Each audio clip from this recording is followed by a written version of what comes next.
solid. I appreciate your record. I hope you'll appreciate mine. Mr. Speaker, he mentioned you specifically, then we want to move on, but please respond.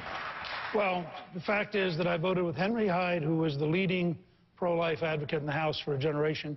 I had a 98.6% pro-life voting record. The only one we disagreed on was welfare reform, which they scored for reasons we never understood.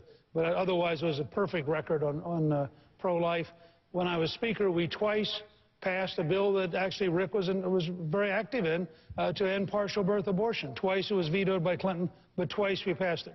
In the 2010 election, the freshman class has the highest percentage of pro-life members ever in history, and my job was to maximize their winning. And the fact is, we won a huge victory in 2010 with the largest number of pro-life members ever elected in a freshman class. All right, let's move on. Let's take another question. Congressman, I'll bring you in on this one. Let's take a question now from social media. Question. Before we move on, you want in on this issue? They want you in on this issue. Would you like in on this issue?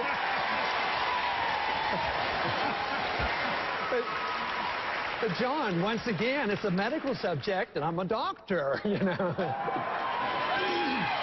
No, I do want to make a couple comments, because I can remember the very early years studying obstetrics, and I was told, and it was before the age of abortion, and I was told, taking care of a woman that's pregnant, you have 2 patients. And I think that solves a lot of the problem about, you know, when life begins and all. But I also experienced a time later on in my training in the 1960s when the culture was changing.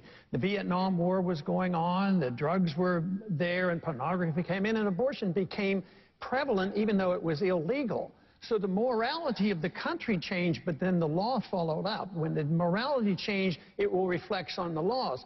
The law is very important. We should have these laws, but law will not correct the basic problem, and that's the morality of the people that we must do.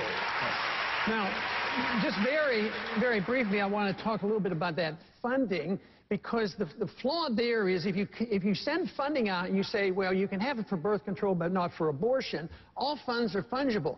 Even funds that go to any hospital, if you say, well, it's not for birth control and it's not for Planned Parenthood, it's not for abortion, if you send it to the hospital, they can still use that money. This is an indictment of government-run medicine, because you never can sort that all out. You need the government out of that business, or you will always argue over who's paying what bills. Very quickly, Senator. I think that was directed at